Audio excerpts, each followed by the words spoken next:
What up, Bars Nation? Welcome back to another episode of the Dropping Bars podcast. I am your host, Kimron Korean, and today I have with me on the podcast Ms. Latoya Roberts, aka Toya. Now, Latoya is Grenadian, currently residing in Jamaica, and I'm excited to talk to her about her journey and everything that makes her who she is. So, Toya, welcome to Dropping Bars. Hi, Kibran. Hi, everybody, and thank you for having me. It's a pleasure to be here. So let's just jump right in. So tell me about Latoya. Tell me, who is Latoya Roberts? Okay, so Latoya Roberts is originally from Grenada. Normal, just down to earth, normal Grenadian person. Went to St. Joseph's Convent, Grenville. Was raised by my dad and my paternal grandmother in the community of Tilleries, really, but of course, Grenada, we kind of call it Munich. Um, Right. Aspiring businesswoman, always was somebody that liked to break the rules, don't always follow the rules. I just like to do what I need to do. So, and that's me. Right. And so you grew up in Grenada, went to school in Grenada. You're currently in Jamaica. You actually have the Jamaican accent. So talk to me about. No, Kibran. So talk to me about that journey. Talk to me about how did you go from Grenada to Jamaica, which is where you are at the moment. What was the journey like? So, after I finished secondary school, I didn't really want to go to TAMCC. I wanted to go straight to university, but of course, coming from humble beginnings, and I guess lack of knowledge at the time, because if I knew some more avenues to go straight into university at the time, I would have convinced my Mm-hmm. dad then to just let's do the university thing. But of course, he said, no, I need to TAMCC. We discussed it. So what I wanted to do was not his first choice. Together, we went back to the drawing board, and we both came up with pharmacy as the best option at the time, based on the subjects that I did, based on my interests as an individual. Went to pharmacy school, graduated after 3 years, became a pharmacist, was practicing as a pharmacist for just about, I'd say, 3 to 4 years. Mm-hmm. Thereafter, I wanted more. I know that I'm destined for more. I know that I am great. I wanted more. I just wasn't settled. I wasn't comfortable. So I started applying for universities. Got through with couple. I chose Jamaica because of the culture, because of the currency at the time, and it was just the best fit for me at the time. Came to Jamaica, did my Right. bachelor's degree in biotechnology and sign language. That was a double major. I loved the Jamaica.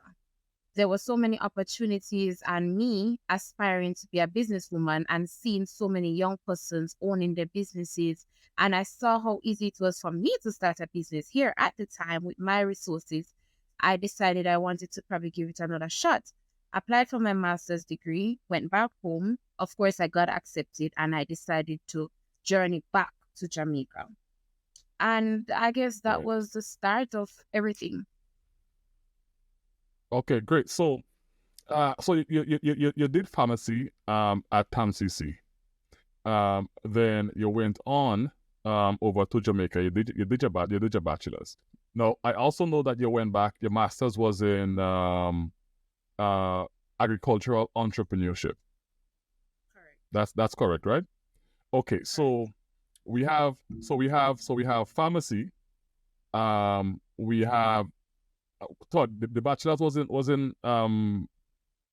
what did you say Biotechnology again? and sign language. Biotechnology It and was biotechnology and and sign sign language. language. Right. So pharmacy, biotechnology and sign language, agricultural entrepreneurship. These are like very, to me, in my head, different different fields. Right. So Actually, they're not. so so right. So talk to me about that, because in my head, I know that for you there has to be parallels. There has to be some level, something there. So talk to me about that. The choice of choosing, for example, the bachelor's and masters, and how they intertwine. All right, sure. So general, as I would have said before, pharmacy wasn't really a well thought out choice. It was just lined up based on, I guess, resources at the time and my father's choice. No, it was an excellent choice. I'd do that again because it's a great opportunity to get jobs quickly in Grenada. Now, biotechnology. A lot of persons tend to misconstrue biotechnology for biochemistry. A big part of biotechnology is biochemistry, but it's different. Biotechnology is Right. basically where you use any living thing to improve the quality of life of human beings. So, where agriculture comes in, genetic engineering, where we get the GMO, that's biotechnology. Um, Hydroponics, where this new, the non-traditional areas of agriculture, that's biotechnology. Tissue culture, where Right. I think even this week there's some project going on in Grenada with regards to the implementing of tissue culture coconut trees. That's biotechnology. Now, where pharmacy is concerned, if I do decide that I want to go back to that area, the production of insulin is biotechnology. So they both tie in together. But as for sign language, I Right. Right. always I see feel it. as right. So for sign language, I always feel as if I am or I can be the voice for the voiceless because I'm bold, I'm brave, and I'm not afraid. So I can speak for you if you're afraid to speak for yourself. And I just felt as if the deaf in Grenada, they don't get the best opportunities. When I compare Jamaica to Grenada, the deaf is way behind. And I said maybe it's an opportunity for me to reach them and see what I can do for that community. Agricultural entrepreneurship, I want to be a businesswoman. That's my goal, that's my dream. Everything has to tie into that. And I just believe the entrepreneurship aspect of it and my love for agriculture just brings everything together. What you're talking about is it's hitting home for me, and I'll tell you why. Because no, I knew sign language. I think I feel like I'm forgetting it now, because my sister is deaf and she's mute, right? So growing up, I had to learn sign language so that we can communicate. So what you're saying is it's resonating with me, and I definitely applaud you and applaud what you're doing, because this community is a community that I feel strongly connected to because of my sister, right? So Thank you. I definitely yes. So I applaud what you're doing there, and I mean I wish more people would take that route as well. So now, agriculture. Tell me, where did this passion for agriculture come in for you? Well, I grew up with my grandmother going to the garden every time when it's holiday. You gotta take up your water boots, put on a little bag, take up a little fine bag because it's bush time. Corpus Christi, you got to plant the corn, you got to plant the peas. And my grandmother had pigs. So I guess it was natural for me growing up. And I don't know, I guess as I invested my time and myself into it, it became a love that I am so passionate about. Yeah, Right. So it seems as though that passion that you had for agriculture came about from a very early age, and we're I seeing it believe so. being manifested now. I mean, right. In my case, my father was a butcher, so we had cows and pigs and the different animals are so kind of similar to you. So it's like I'm talking to you and I'm like, oh, there's so much parallels. Before my father died, God bless his soul, we started sort of doing something to kind of get it back in a place where we could do some more work in with the animals and so. But I guess that's yet to be sorted out. It's no longer here, I'm but looking out for you hey, with that in the future, maybe, Kimura. maybe my siblings and I will do something. Right. Okay. So Latoya, another thing about you, I know that you're very family oriented. You're also very community community oriented. So outside of like academic achievements, outside of everything that you've done, you have close ties with family, the community. Why is family and the community so important to you? Because Kimran, fortunately or unfortunately, I was raised in sort of a single parent household. So I understand the do's, the don'ts, the needs and the necessities of a whole family. And my family has been everything to me, like everything. When I didn't Right. have sometimes my own self, my dad was like my backbone, like standing there, like, listen, child, I am here. And once I am here, you are enough. And I do feel Right.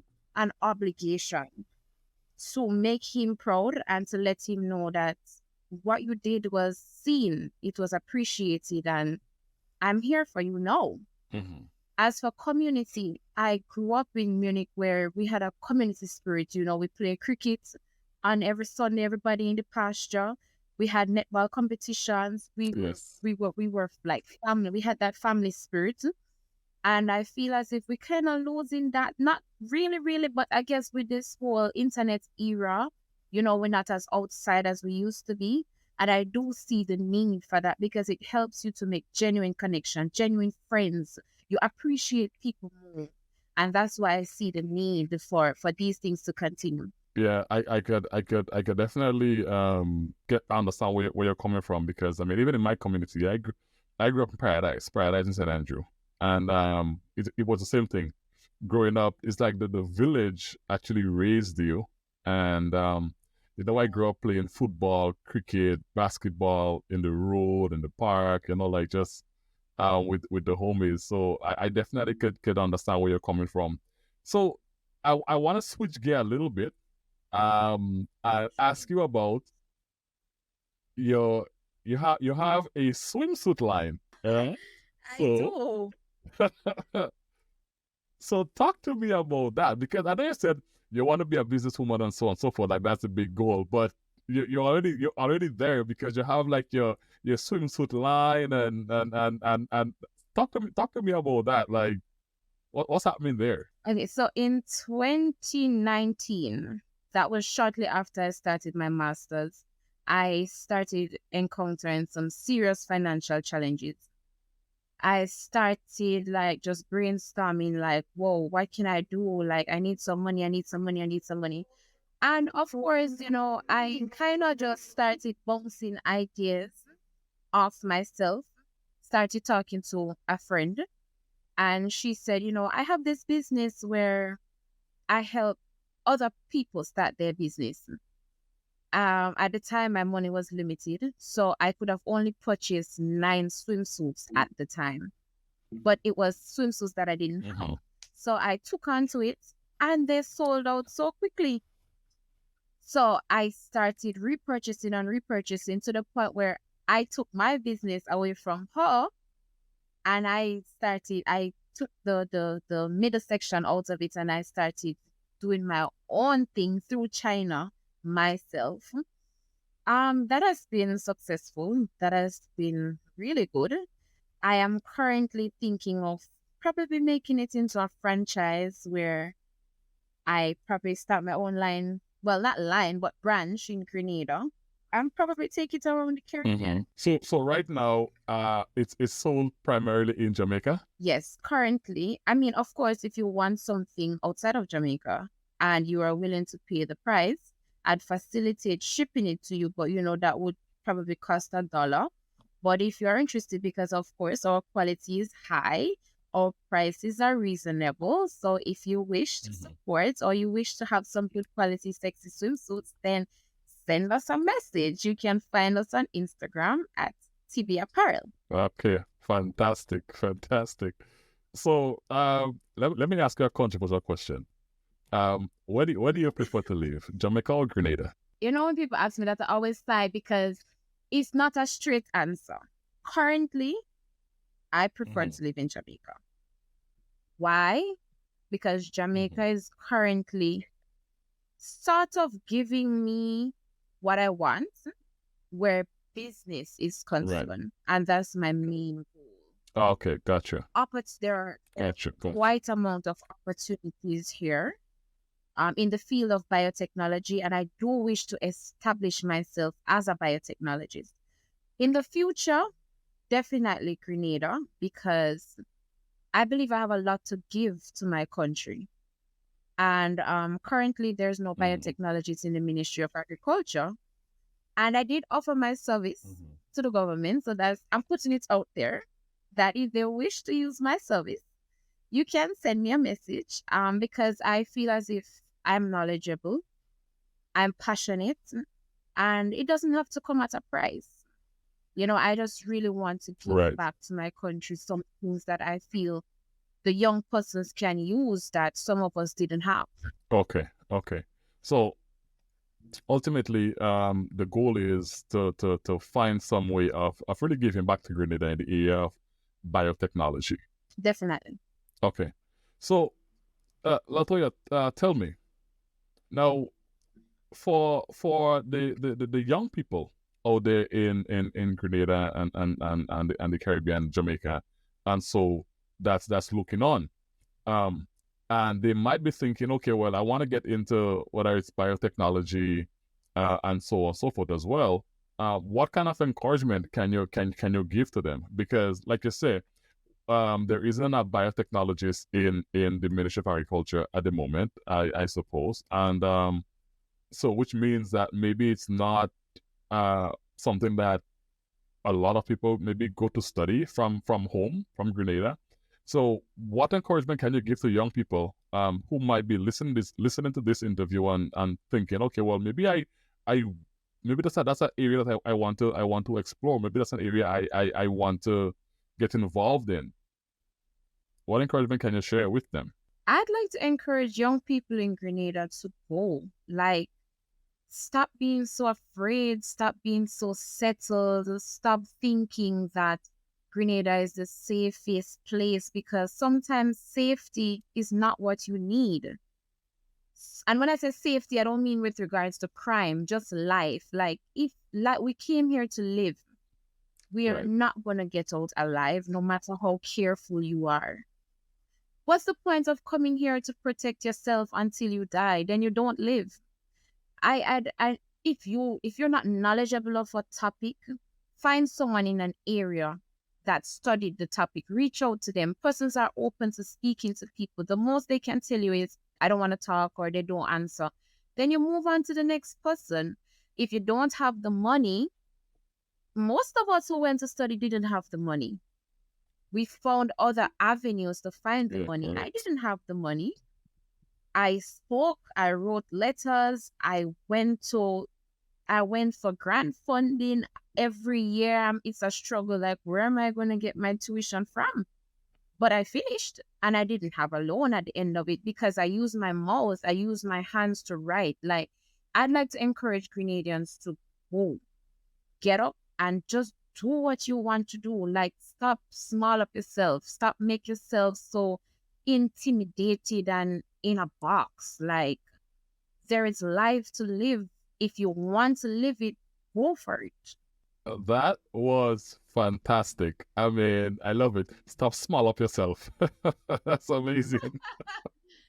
That's great. That's great. So- that was great. No, but that was really good advice. I really love it. Now, if were there any obstacles, like major obstacles that you had to overcome along the way? I know. I mean, we all have obstacles. I mean, you mentioned financial and so. We all up, but were there any like other like major obstacles that you had to overcome along the way? That you did overcome, and if yes, how did you do it? So, first of all, when I was coming to study my first degree, which was my bachelor's degree, when I went to the ministry, the scholarship test, I was told that I have to come back next year. And I'm like, I'm going this year. Then the lady was like, then you have to find the money. And I said, yes, I'm going to find the money, and the ministry is going to pay.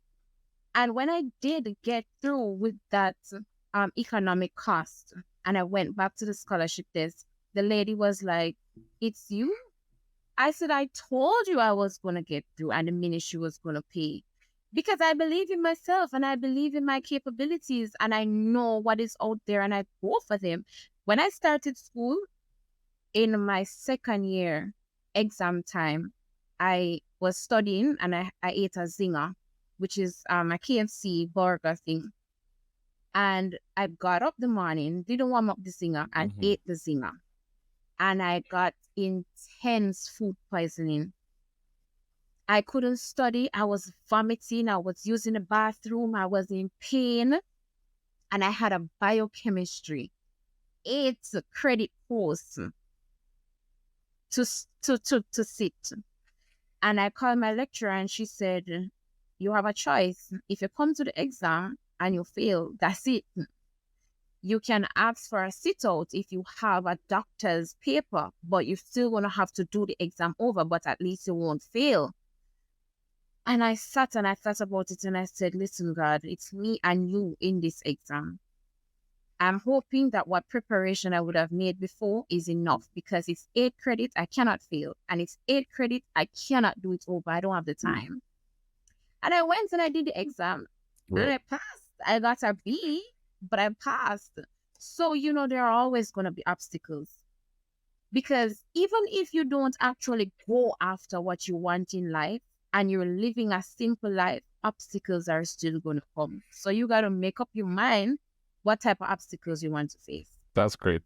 That's really good. So that you might want to stay away from overnight KFC zinger going forward.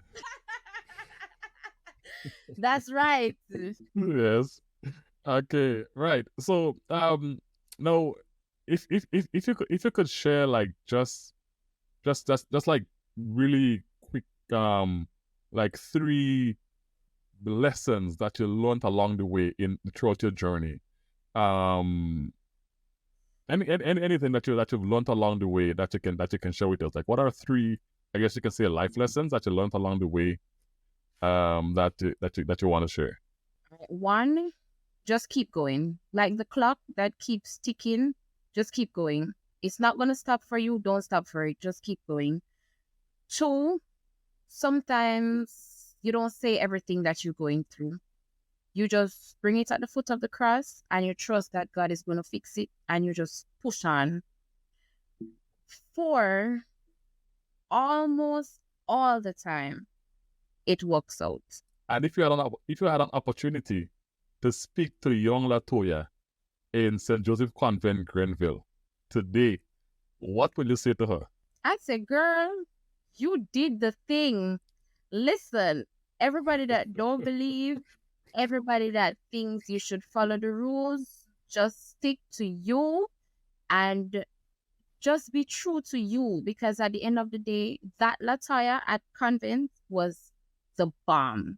Let me ask you, Latoya, what year did you go to convent? 2003 to 2008. Right. No, yeah. Just wanted to confirm. I'm gonna kind of throw you for a loop as we wrap up. If so, that's a weird question that I just ask everybody.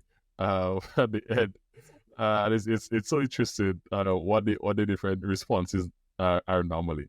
Now, if you found the fountain of youth, will you drink it? Will you drink from it? It depends on how young, because if it's at a certain, well, it depends on when you say youth. Is it that I'm not going to pass a certain age, or is it that? But then again, I want to see me at 50. Like, am I still flaunting it? Am I rich with my private jet?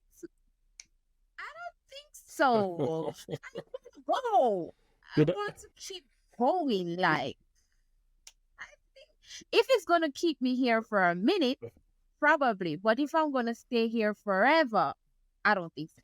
That's one of the most realist response that people have given to this question. Yeah. For me, I'm always like I don't know. Yeah. Yes, you wanna do the damn thing, eh? Yes. Yeah. So Right. Latoya, thank you so much for jumping on the Dropping Bars podcast with me today. I really appreciate you taking the time to come on and just share your story with us and share those valuable lessons you learned along the way. Is there anything else that you want to leave with the Bars Nation before we wrap up? Well, thank you, Kimran, for having me. And I wish you really continue this. This is impactful and you can really open doors. And if you touch one person, you've touched enough persons for one program. To everybody, I just want them to know you have to believe in yourself. Even when everything and nobody seems as if they believe, just keep dreaming and just believe in yourself, because just bet on yourself, because it just might work out for you. Absolutely, absolutely. Thank you so much. And I mean, when you start the next business and the next business, because we know that you're gonna be this bossed up entrepreneur businesswoman from the Caribbean. You gotta come back on Dropping Bars and share with us what the journey was like to get into that next stage, eh? I'll be here. So, Bars Nation, thank you so much for tuning in to another episode of Dropping Bars. We were talking with Latoya Roberts. Latoya is Grenadian, living in Jamaica, doing her thing.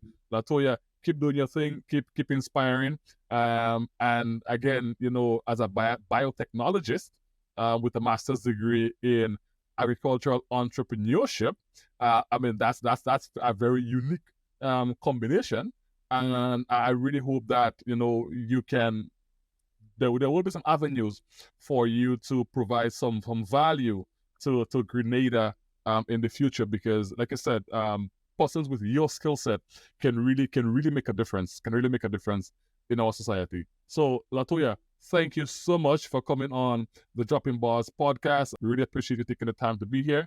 And Bars Nation, I will see you next week for another episode of Dropping Bars. See ya. Yo, a brighter star representing, Dropping Bars with Kimran Korean. It's all about life lesson in a youth. Bob Marley do it with them mouth, and do it with them foot. Never doubt yourself, never lose the focus. Just some more positive content, fully provision. Good meditation, dropping bars and I build the motivation. Yo, Kimran Korean, every ghetto youth, them a pre-elevation. Stop carry feelings, focus on the arts and craft. Get rid of all malice and dirty art, youth. Work hard, believe in your dreams. These are the motivation tips, dog. Success strategies. Energy follow energies. Negative follow negativity. There is a free will to creativity. It's a journey within. Cause we dropping bars, dropping bars, dropping bars. We keep going hard, going hard, going hard. We keep dropping bars, dropping bars, dropping bars.